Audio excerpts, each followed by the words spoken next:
میں کچھ کر کے دکھانا چاہتا ہوں۔ کیا میرے بزرگ بھول گئے ہیں کہ میرے سر پر اپنے شہید باپ کا قرض ہے؟ امین الامت میں کم سن ضرور ہوں، لیکن اناڑی نہیں ہوں، بزدل نہیں ہوں، کچھ سیکھ کر آیا ہوں۔ کیا میرے بزرگ میری حوصلہ شکنی کریں گے؟ خدا کی قسم، ابن جعفر ابو عبیدہ بن جراح رضی اللہ عنہ نے کہا، تیری حوصلہ شکنی نہیں ہوگی، 500 سواروں کا دستہ لے لے، تو اس دستے کا سالار ہوگا۔ ابو عبیدہ بن جراح رضی اللہ عنہ نے ایک کمسن لڑکے کو 500 سواروں کا سالار غالباً یہ سوچ کر بنا دیا تھا کہ یہ چھاپا نہایت ہی آسان تھا، وہاں پر کوئی فوج نہیں تھی جو ان سواروں کے مقابلے میں آتی۔ یہ نوجوان کوئی عام سا لڑکا نہیں تھا، اس کا نام عبداللہ تھا، اور وہ رسول اکرم صلی اللہ علیہ وسلم کے چچا زاد بھائی جعفر رضی اللہ عنہ کا بیٹا تھا۔ جعفر رضی اللہ عنہ موتا کی لڑائی میں شہید ہو گئے تھے۔ اس رات چاند پورا تھا، شعبان کی 15 تاریخ تھی، عیسوی سن کے مطابق یہ 14 اکتوبر 634 عیسوی کی رات تھی۔ نوجوان عبداللہ 500 سواروں کو ساتھ لے کر رات میں روانہ ہوئے۔ ان کے ساتھ عاشق رسول صلی اللہ علیہ وسلم اور نامور مجاہدین ابو ذر غفاری رضی اللہ عنہ بھی تھے۔ یہ دستہ اس وقت روانہ کیا گیا تھا جب میلہ شروع ہو چکا تھا۔ عبداللہ کا دستہ صبح طلوع ہو چکی تھی جب وہاں پہنچا۔ میلہ کیا تھا؟ وہ تو خیموں، شامیانوں اور خناتوں کا ایک گاؤں آباد تھا، اور یہ گاؤں بہت ہی خوبصورت تھا۔ دکانوں پر بڑا ہی قیمتی مال سجا ہوا تھا۔ میلے کی رونق جاگ اٹھی تھی۔ عبداللہ نوجوان تھا، وہ اپنے آپ کو اناڑی نہیں سمجھتا تھا، لیکن اناڑی پن کا ہی مظاہرہ کیا۔ سب سے پہلے انہیں ایک دو جاسوس یہ دیکھنے کے لیے بھیجنے چاہیے تھے کہ رومی فوج کا کوئی دستہ قریب کہیں موجود ہے یا نہیں، اور میلے میں جو لوگ آئے ہوئے ہیں وہ بحروپ میں رومی فوجی تو نہیں۔ اس نے وہاں جاتے ہی حملے کا حکم دے دیا۔ 500 مسلمان سوار میلے کے ارد گرد گھیرا ڈالنے لگے، اور اچانک کم و بیش 5000 رومی سوار جانے کہاں سے نکل آئے، اور وہ میلے اور مسلمان سواروں کو نرغے میں لینے لگے۔ 500 کا مقابلہ 5000 سے تھا، اور صورت یہ پیدا ہو گئی تھی کہ مسلمان سوار گھیرے میں آنے لگے تھے۔ ان کی تباہی لازمی تھی۔ یہ 5000 رومی سالار میلے کی حفاظت کے لیے وہاں قریب ہی موجود تھے۔ انہیں معلوم تھا کہ مسلمان بہت تیز پیش قدمی کیا کرتے ہیں، کہیں ایسا نہ ہو کہ مسلمان فوج اچانک آ جائے اور میلے کو لوٹ لے۔ مسلمان سوار رومی سواروں کے گھیرے سے نکلنے کے لیے گھوڑے دوڑا رہے تھے، لیکن کہاں 500 اور کہاں 5000۔ مسلمان جدھر جاتے ادھر سے روک لیے جاتے تھے۔ میلے میں بھگدڑ مچ گئی، لوگوں کی چیخ و پکار تھی۔ دکاندار اپنا مال سمیٹ رہے تھے، اور جن کے پاس رقمیں تھیں وہ بھاگ رہے تھے۔ کئی ایک گھوڑوں تلے کچلے گئے۔ مسلمان ہر میدان میں قلیل تعداد میں لڑے ہیں، اس سے انہیں اپنے سے کئی گنا زیادہ لشکر سے لڑنے اور فتح یاب ہونے کا تجربہ تھا۔ انہوں نے 500 کی تعداد میں 5000 کا گھیرا توڑنے کی کوشش کی، لیکن کامیابی کی کوئی صورت نظر نہ آئی۔ انہوں نے کسی کی ہدایت کے بغیر ہی اپنے آپ کو گول ترتیب میں کر لیا اور رومیوں کا مقابلہ کرنے لگے۔ عبداللہ لڑ سکتا تھا، اس خطرناک صورتحال میں اپنے سواروں کی قیادت نہیں کر سکتا تھا، وہ سپاہیوں کی طرح بے جگری سے لڑ رہا تھا۔ ابو ذر غفاری رضی اللہ عنہ بھی جان پر کھیل کر لڑ رہے تھے۔ تمام سوار آگے بڑھ بڑھ کر رومیوں پر حملے کر رہے تھے، اور رومیوں کے حملے روکتے بھی تھے۔ ان کی گول ترتیب اس طرح تھی کہ سب کے منہ باہر کی طرف تھے، یعنی ان کا عقب تھا ہی نہیں جس پر دشمن کے حملے کا خطرہ ہوتا۔ رومیوں نے جب مسلمانوں کو اس انوکھی ترتیب میں دیکھا تو وہ سٹ پٹائے اور آگے بڑھنے میں محتاط ہو گئے، لیکن ان کی تعداد 10 گنا تھی اور وہ لڑنا جانتے تھے۔ ان کے محتاط ہونے سے صرف یہ فرق پڑا تھا کہ مسلمانوں کی تباہی تھوڑی سی دیر کے لیے ملتوی ہو گئی تھی۔ یہ ممکن ہی نہیں تھا کہ 500 سوار 5000 سواروں کے نرغے سے زندہ نکل آتے۔ یہ 500 مجاہدین اپنے سالار اعلیٰ کی ایک خطرناک لغزش کی سزا بھگت رہے تھے۔ ابو عبیدہ بن جراح رضی اللہ عنہ امین الامت تھے، تقوی میں بے مثال تھے۔ صحابہ اکرام میں ان کا مقام سب سے بلند تھا۔ لیکن حکومت کرنے کے لیے اور فوج کی قیادت کے لیے اور جنگی امور اور کارروائیوں میں فیصلہ کرنے کے لیے صرف ان اوصاف کی ضرورت نہیں ہوتی، بلکہ یہ اوصاف بعض حالت میں قوم اور فوج کو لے ڈوبتے ہیں۔ ابو عبیدہ بن جراح رضی اللہ عنہ کی سادگی کا یہ اثر کہ انہوں نے ایک عیسائی پر اعتماد کیا اور محض مال غنیمت کی خاطر 500 سواروں کو ایک نوجوان کی قیادت میں یہ معلوم کیے بغیر بھیج دیا کہ وہاں دشمن کی فوج موجود ہے یا نہیں۔ ابو عبیدہ بن جراح رضی اللہ عنہ اپنے سالاروں کے ساتھ بیٹھے ہوئے تھے۔ دمشق فتح ہو چکا تھا، اگلی پیش قدمی کا منصوبہ تیار ہو رہا تھا اور فوج آرام کر رہی تھی۔ ایک گھوڑ سوار گھوڑا سرپٹ دوڑاتا ابو عبیدہ رضی اللہ عنہ کے خیمے کے قریب آ کر رکا۔ سوار کود کر اترا اور دوڑتا ہوا خیمے میں داخل ہو گیا۔ وہ ہانپ رہا تھا، اس کے چہرے پر گرد کی تہ جمی ہوئی تھی۔ سب اس کی طرف متوجہ ہوئے۔ سالار اعلیٰ، اس نے ابو عبیدہ رضی اللہ عنہ کو مخاطب کیا، وہ سب مارے جا چکے ہوں گے، وہ گھیرے میں آئے ہوئے ہیں۔ کون؟ ابو عبیدہ رضی اللہ عنہ نے گھبرائے ہوئے لہجے میں پوچھا، کس کی بات کر رہے ہو؟ کون کس کے گھیرے میں آیا ہوا ہے؟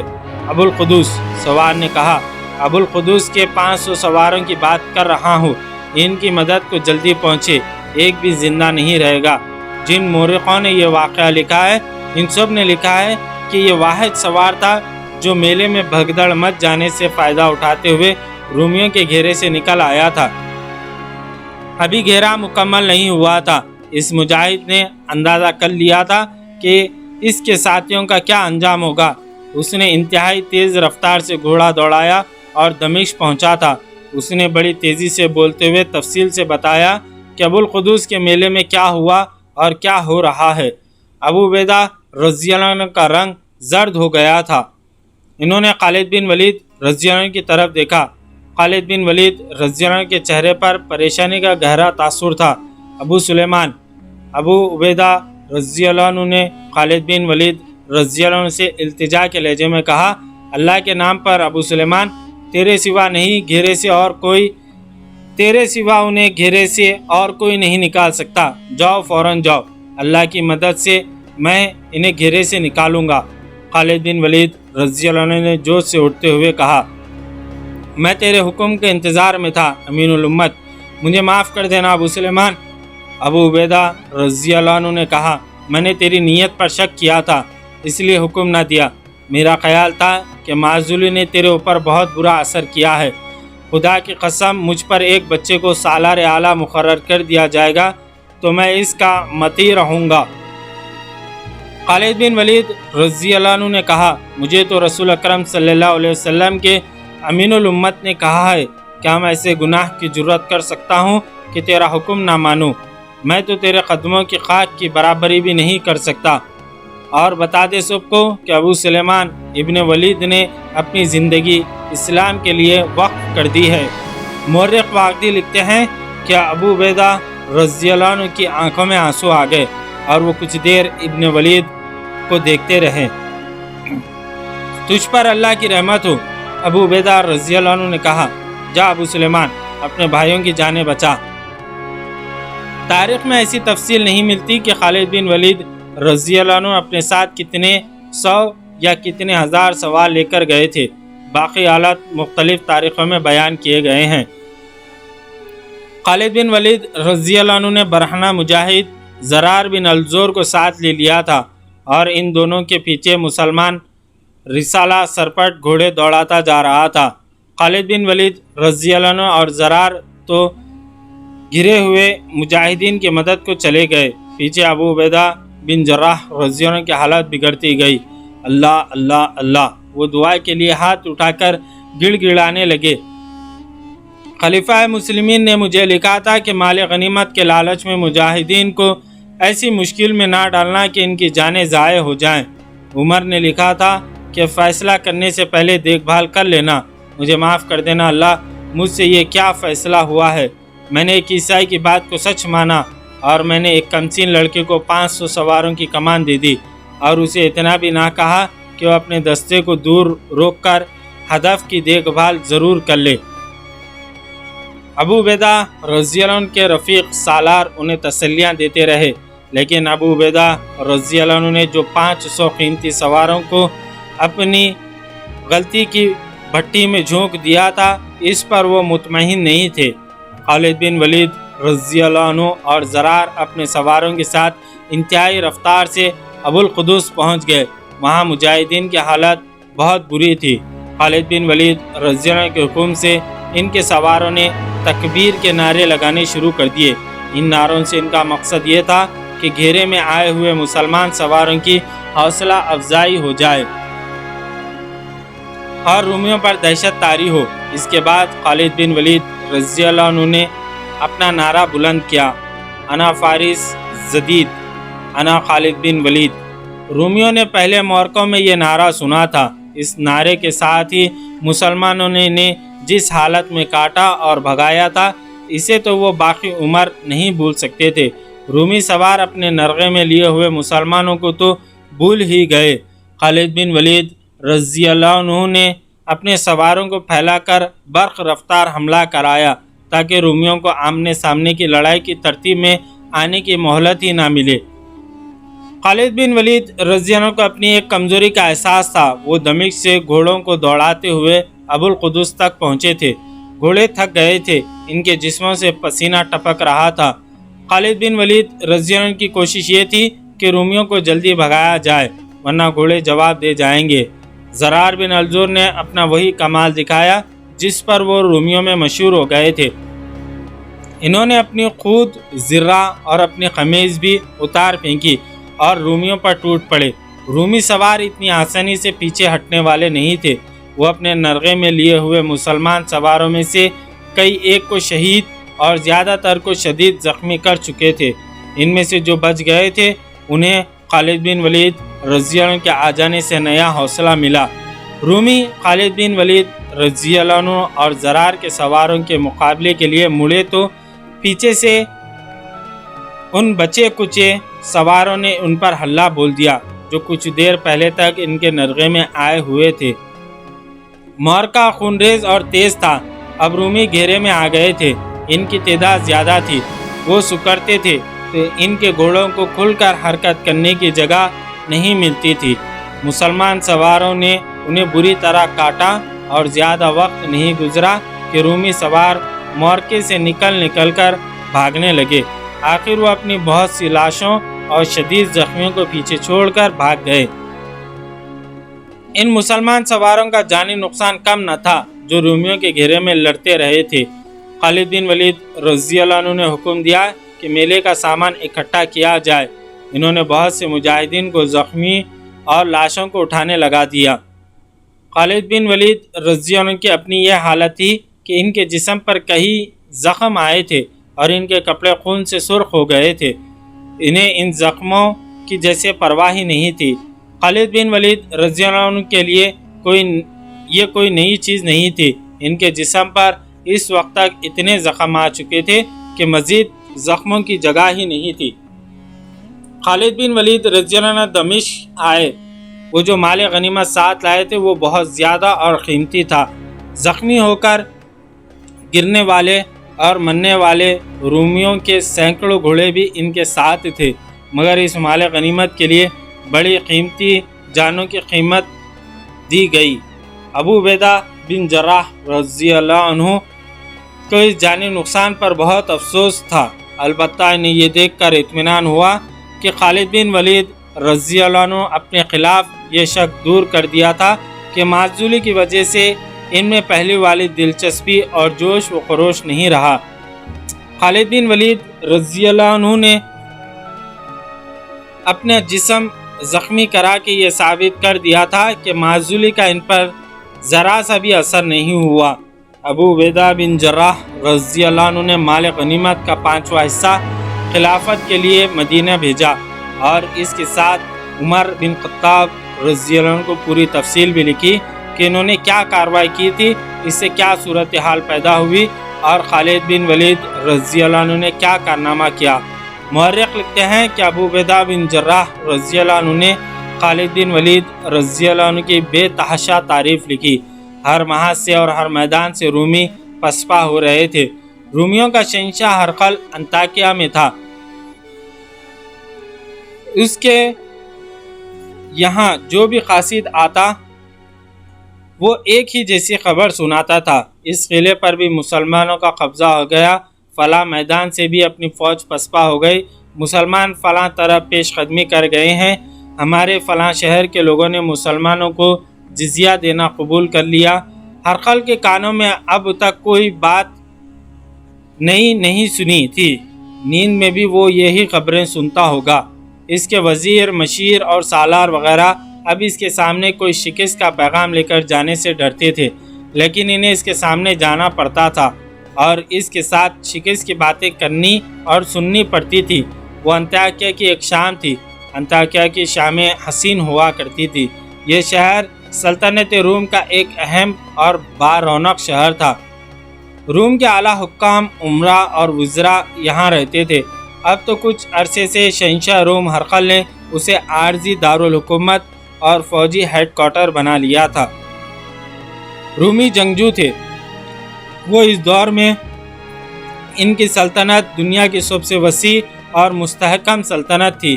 استحکام کی وجہ یہ تھی کہ روم کی فوج مستحکم تھی، اسلحہ کی برتری اور نفری کے افراد کے لحاظ سے یہ فوج اپنے دشمنوں کے لیے دہشتناک تھی۔ اس فوج نے اور اس کے سالار اور دیگر اعلیٰ حکام نے انطاکیہ کو پر رونق شہر بنا رکھا تھا۔ عیش و عشرت کا ہر سامان موجود تھا، وہاں خیبہ خانے تھے، رقص اور نغمے تھے، اور وہاں نسوانی حسن کی چلتی پھرتی نمائش لگی رہتی تھی۔ وہاں شامیں مسکراتی اور راتیں جاگتی تھی، لیکن اب انطاکیہ کی شامیں اداس ہو گئی تھی۔ فوجی یہاں آتے جاتے رہتے، جب کوئی نیا دستہ آتا تو خیبہ خانوں کی رونق بڑھ جاتی تھی اور چلتی پھرتی طوائفوں میں اضافہ ہو جاتا تھا۔ مگر انطاکیہ میں باہر سے جو فوج آتے تھے وہ زخمی ہوتے تھے، اور جو زخمی نہیں ہوتے تھے ان کے چہروں پر اداسی چھائی ہوئی ہوتی تھی۔ ہر فوجی شکست کی تصویر بنا ہوتا تھا، ان کی چال میں اور ان کے چہروں پر شکست صاف نظر آتی تھی۔ غیر عورتیں ان کے قریب کیوں آتی؟ ان کی اپنی بیویاں انہیں اچھی نگاہوں سے نہیں دیکھتی تھی۔ ان رومی فوجیوں نے روم کی جنگی روایت کو توڑ دیا، قیصر روم کی عظمت کو پامال کر دیا۔ انطاکیہ میں جو رومی عورتیں تھیں انہوں نے ہرقل کو بھی نہیں بخشا تھا۔ وہ شام انطاکیہ کے ایک افسردہ شاموں میں سے ایک شام تھی۔ ہرقل شاہی بگھی پر کہیں سے آ رہا تھا، اس کے آگے 8 گھوڑے شاہانہ چال چلتے آ رہے تھے۔ ان کے سوا ہرقل کے محافظ تھے۔ ان سواروں کی شان نرالی تھی، ان کے ہاتھوں میں برچیاں تھیں جن کی انیاں اوپر کو تھیں، اور ہر برچی کے انی سے ذرا نیچے ریشمی کپڑے کی ایک ایک جھنڈی تھی۔ بگھی کے پیچھے بھی 8-10 گھوڑ سوار تھے۔ ایک شور اٹھا، شہنشاہ کی سواری آ رہی ہے۔ لوگ اپنے شہنشاہ کو دیکھنے کے لیے راستے کے دونوں طرف کھڑے ہو گئے۔ ان میں عورتیں بھی تھیں۔ عورتیں عموماً اپنے دروازوں کے سامنے یا منڈیروں پر کھڑی ہو کر اپنے شہنشاہ کو گزرتا دیکھا کرتی تھیں، لیکن اس شام چند ایک عورتیں ہرقل کے راستے میں آ گئیں۔ اگلے 2 سوار محافظوں نے گھوڑے دوڑائے اور عورتوں کو راستے سے ہٹانے لگے، لیکن عورتیں شور مچانے لگیں کہ وہ اپنے شہنشاہ سے ملنا چاہتی ہیں۔ 2 اور سوار آگے بڑھے کیونکہ عورتیں پیچھے نہیں ہٹ رہی تھیں۔ ہرقل کی بگھی ان تک پہنچ گئی۔ وہ عورتوں کو دیکھ رہا تھا۔ اس نے بگھی رکوا لی اور اتر آیا۔ چھوڑ دو انہیں، ہرقل نے گرج جیسی آواز میں کہا، انہیں مجھ تک آنے دو۔ وہ آگے گیا۔ عورتوں نے اسے گھیر لیا۔ وہ سب بول رہی تھی، میں کچھ نہیں سمجھ رہا۔ ہرقل نے بلند آواز سے کہا، کوئی ایک بولو، میں سنوں گا۔ شہنشاہ روم، ایک عورت بولی، تو کچھ نہیں سمجھے گا۔ جس نے سلطنت روم کی تباہی برداشت کر لی ہے وہ غیرت والی عورتوں کی باتیں نہیں سمجھے گا۔ ایک عورت نے کہا، ہم سب رومی ہیں، ہم مقامی نہیں۔ یہاں کی عورتیں تیرے راستے میں نہیں آئیں گی۔ رومی چلے جائیں، عرب کے مسلمان آ جائیں، انہیں کیا؟ بے عزتی تو ہماری ہو رہی ہے، بے عزتی روم کی ہو رہی ہے۔ اب آگے بولو۔ ہرقل نے کہا، جو کہنا ہے وہ کہو۔ کیا تو نے فیصلہ کر لیا ہے کہ تو نے ہمیں مسلمانوں کے حوالے کرنا ہے؟ ایک عورت نے کہا، اس کے سوا اور کوئی بات کانوں میں نہیں پڑتی کہ فلاں شہر پر مسلمانوں کا قبضہ ہو گیا ہے اور وہاں کے رومی عورتیں مسلمان کی لونڈیاں بن گئی ہیں۔ ہماری فوج لڑنے کے قابل نہیں رہی تو ہمیں آگے جانے دے۔ ایک اور عورت نے کہا، گھوڑے، برچیاں اور تلواریں ہمیں دے دے۔ جس فوج سے فارس بھی ڈرتے تھے، ایک اور بولی، وہ فوج اب ڈرے ہوئے زخمی اور بھگوڑے سپاہیوں کا ہجوم بن گئی ہے۔ یہاں اب روم کا جو بھی فوجی آتا ہے کسی نہ کسی قلعے یا میدان سے بھاگا ہوا آتا ہے۔ ایک اور عورت نے کہا، ہرقل کے محافظ ڈر رہے تھے کہ شہنشاہ روم کا عتاب ان پر گرے گا کہ وہ چند ایک عورتوں کو اس کے راستے سے نہیں ہٹا سکے۔ تماشا اس انتظار میں تھے کہ ہرقل ان تمام عورتوں کو گھوڑوں تلے کچل دینے کا حکم دے گا، لیکن ہرقل خاموشی سے، تحمل اور بردباری سے عورتوں کے طعنے سن رہا تھا، شاید اس لیے کہ وہ مقامی نہیں رومی عورتیں تھیں۔ ہماری فوج بزدل ثابت ہوئی ہے۔ ہرقل نے کہا، میں بزدل نہیں ہو گیا۔ شکست کھا کر جو بھاگے آئے ہیں وہ پھر لڑیں گے۔ میں نے شکست کو قبول نہیں کیا ہے۔ پھر ہمارا شہنشاہ کیا سوچ رہا ہے؟ ایک اور عورت نے پوچھا۔ تم جلدی ہی سن لو گی۔ ہرقل نے کہا، میں زندہ ہوں، میں جو سوچ رہا ہوں وہ کر کے دکھاؤں گا۔ فتح اور شکست ہوتی رہتی ہے۔ وہ قوم ہمیشہ دوسروں کی غلام رہتی ہے جو شکست کو تسلیم کر لیتی ہے۔ میں تمہیں کسی کا غلام نہیں بننے دوں گا۔ مسلمانوں نے جہاں تک آنا تھا وہ آ چکے ہیں، اب میری باری ہے۔ وہ میرے پھندے میں آ گئے ہیں، اب وہ زندہ واپس نہیں جائیں گے۔ انہوں نے جو لیا ہے اس سے کئی گنا زیادہ دیں گے۔ میرے لیے دعا کرتی رہو، تم بہت جلد خوشخبری سنو گی، اور تم اپنے خاوندوں کے، اپنے بھائیوں کے، اپنے باپوں کے اور اپنے بیٹوں کے حوصلے بڑھاتی رہو۔ ہم ان پر اپنے گھروں کے دروازے بند کر دیں گے۔ ایک عورت نے کہا، تم انہیں گلے لگاؤ گی۔ ہرقل نے کہا، اب وہ فاتح بن کر تمہارے سامنے آئیں گے۔ عورتوں نے اپنے شہنشاہ کو راستہ دے دیا۔ ہرقل نے ان عورتوں کی محض دل جوئی نہیں کی تھی۔ مورخ لکھتے ہیں کہ وہ شکست تسلیم کرنے والا جنگجو تھا ہی نہیں، اور وہ شہنشاہ بعد میں اور سپاہی پہلے تھا۔ وہ اپنے دور کا منجا ہوا جرنیل تھا۔ یہ کہنا غلط نہیں کہ وہ خالد بن ولید رضی اللہ عنہ کی ٹکر کا جرنیل تھا، اور جنگی چالوں میں اس کی مہارت کا انداز اپنا ہی تھا۔ اگر وہ صرف شہنشاہ ہوتا تو اپنی سواری کے راستے میں ان عورتوں کی رکاوٹ کو برداشت نہ کرتا، انہیں سزا دیتا، لیکن اس نے ان عورتوں سے حوصلہ لیا اور ان کا حوصلہ بڑھایا۔ اس نے یہ بھی محسوس کیا تھا کہ کسی طرف سے شکست کی اور اس کی فوج کی پسپائی کی اطلاع آتی تھی تو اس کے حکام اس کے سامنے آنے سے گریز کرتے تھے۔ ایسا ایک موقع تھا کہ اس کا ایک سالار جو مشیر کی حیثیت سے اس کے ساتھ رہتا تھا اس کے سامنے آ گیا۔ اس کے چہرے پر مایوسی کا جو تاثر تھا وہ ہرقل نے بھانپ لیا۔ کیا ہے؟ ہرقل نے پوچھا۔ مسجد دنیاج سے قاصد آیا ہے، سالار نے کہا۔ تو کہتے کیوں نہیں کہ وہ ایک اور پسپائی کی خبر لایا ہے؟ ہرقل نے جوشیلے لہجے میں کہا۔ اپنے دلوں سے میرا خوف نکالتے کیوں نہیں؟ شکست اور پسپائی کے نام سے گھبراتے کیوں ہو؟